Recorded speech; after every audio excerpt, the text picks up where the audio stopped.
Shout out to Squarespace for sponsoring this video. Last week, I went into Peter Griffin's most evil deeds, but you can't be married to someone like Peter without being a bit sadistic yourself. Enter Lois. God, that was such a rush! Despite having the outward appearance of a wholesome mama, Lois is anything but innocent. In this video, I'll be going through her entire life, from childhood to becoming an all-American family gal. Hi, I'm Lydia, and this is the complete timeline of Lois Griffin. But first, a big thank you to this video sponsor, Squarespace. Squarespace is an all-in-one website builder that makes it easy and simple to create your own blog, shop, or CV. There are tons of customizable templates for you to choose from. You've got things like membership areas, email marketing, and so much more. You can also track your visitor data so you can find out who's coming to your website and where they are coming from. I created my website fairly easily, and I'm pretty proud of it too. I've adapted my scripts into articles so they are easily searchable. I also embedded my videos onto the site and linked my social links too. It was honestly so awesome to see how many tools there were to make your website even better, so I'm so excited to keep going. So if you want to give it a go and create your own website, then just head to squarespace.com for a free trial. And when you're ready to launch, go to squarespace.com/screen portal to save 10% off your first purchase of a website or domain. And the link is in the description below. Her early life. Lois was born to Barbara and Carter Schmidt. Her mother's of Jewish descent, and when she married Carter, she had to conceal her religion just so he could get into the country clubs. It was the right thing to do. It was the right thing to do, dear. Lois grew up in a wealthy but cold and distant family. Carter was a very neglectful father and always put work before his own daughter. Come on, honey, hop in Daddy's car. You can crawl around on the floor while I drink, smoke, and drive us home. She also has a younger sister called Carol, but we don't know a great deal about their childhood together. The one thing we do really know now is that she grew up to be a serial dater. Divorced 8 times by the time we get to meet her in season 3. It can be reasoned that because their parents never gave them any love as children, perhaps she went searching for it as an adult to the extreme. But she'd end up deeply devoted to Quahog's mayor, Adam West, and they stayed happily married until he passed away off screen. Lois also has an older brother called Patrick, who as a child walked in on their mother doing the nasty with Jackie Gleason. Understandably traumatized by the entire incident, he had a breakdown and was sent to an insane asylum. Lois's father kept their brother a secret for over 30 years until she found out about him and released him from the institution. Although Patrick seemed like a well-adjusted man, he actually harbored a dark hatred of heavy folk stemming from his traumatic childhood. And so he went on a killing spree and annihilated several overweight people, earning the nickname the Fat Guy Strangler. He almost killed Peter too, until Lois threatened his imaginary girlfriend. Don't hurt her! After then realizing he definitely needed some help, he chose to return to the hospital. Aged 18. When Lois went to college, she starred in a porno film called Quest for Fur, but she was hugely ashamed of it and kept it a secret for many years. That is until she befriended reporter Joyce Kinney and revealed her saucy past. But Lois's earlier bullying of Joyce back in high school bit her firmly in the butt when the reporter told Lois's secret live on air to the entire town. Initially embarrassed, Lois decided to own up to her past and decided to show the porno film to everyone in the church, earning the strong approval of everyone. Hallelujah! Not so long after this, Lois met Peter, who was working as a towelboy for her father's country club. She was instantly attracted to his brash and in-your-face attitude. A stark and refreshing change compared to all the other rich and boring men in her life. Now I really went into town on Lois and Peter's relationship and falling in love for the very first time.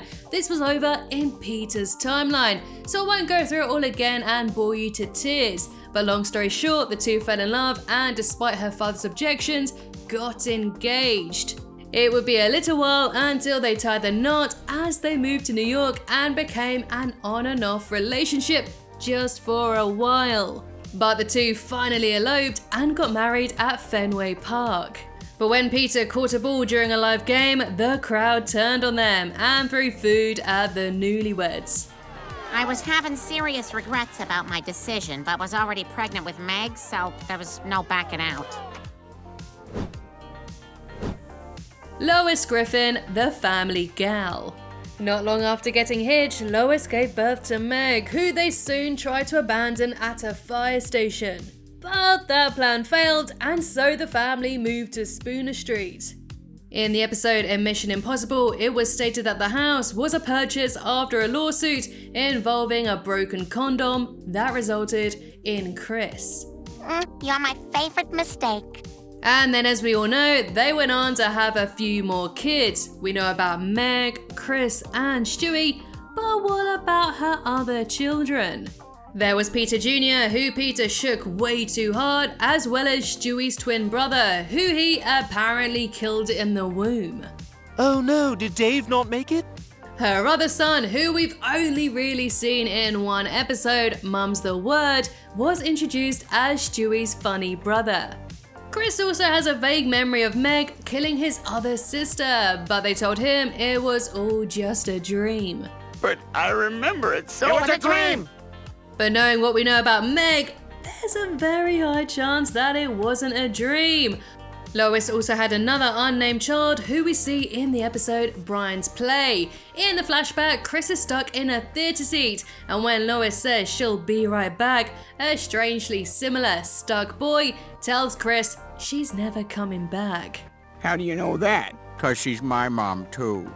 On this subject, Lois isn't the greatest mum in the world. In Meg's timeline, we went over just how terrible Lois can be to her daughter, and most likely was the root cause of Meg's low self-esteem.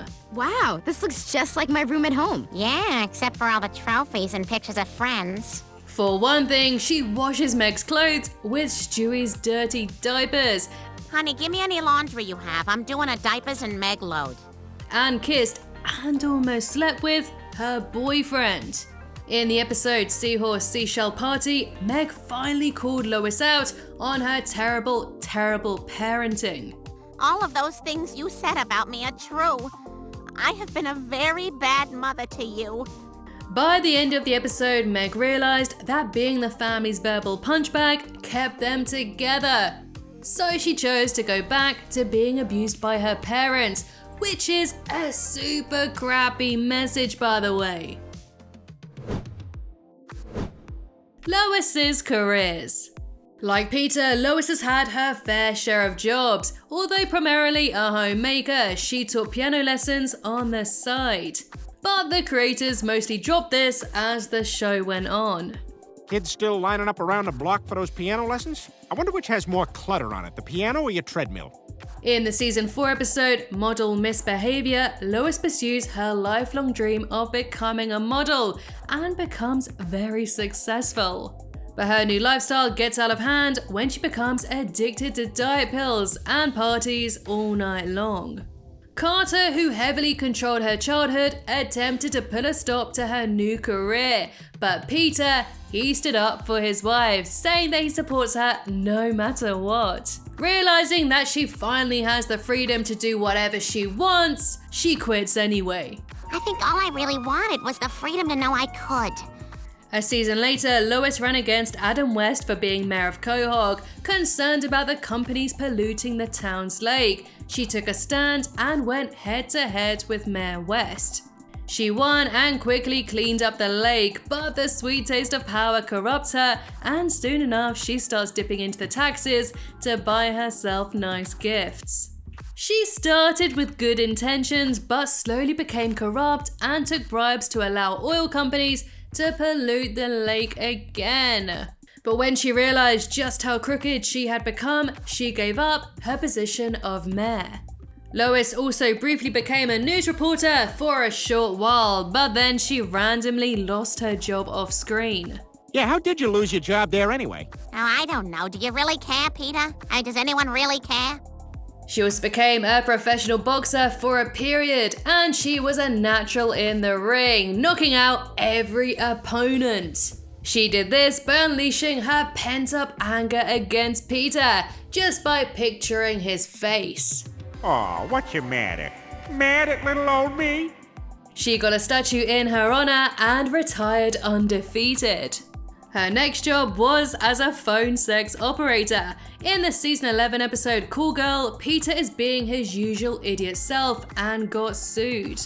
Now completely broke, Lois is forced to get a job and finds herself working at a hotline, speaking to some very horny customers, including her neighbor Joe. Are you into guys in wheelchairs? Not really. And Quagmire. Okay, you think you can fit anything else into your mouth? All right, so now let's start filling up some other places. Even Peter calls up hoping to hear some sexy verbal action, not knowing he's gonna be talking to his wife. Peter falls for this mysterious woman on the other end of the phone and ends up asking to meet. To catch her husband out, Lois disguises herself and they meet at a hotel and they sleep together. But you never guess what, Peter confesses that he knew it was her all along. I wasn't really cheating because it was with you. Well, you didn't know that. In some way, I think I did. Yeah, alright Peter, I've heard that one before, mate. And speaking of him, let's go and talk about their marriage. Her marriage to Peter. Lois and Peter's relationship is complicated. In the earlier seasons, it really looked like the two loved each other, but as the show went on, we can see that they only tolerate each other. You think maybe we should think about getting it? It is what it is. Let's just get Stewie to college and go from there.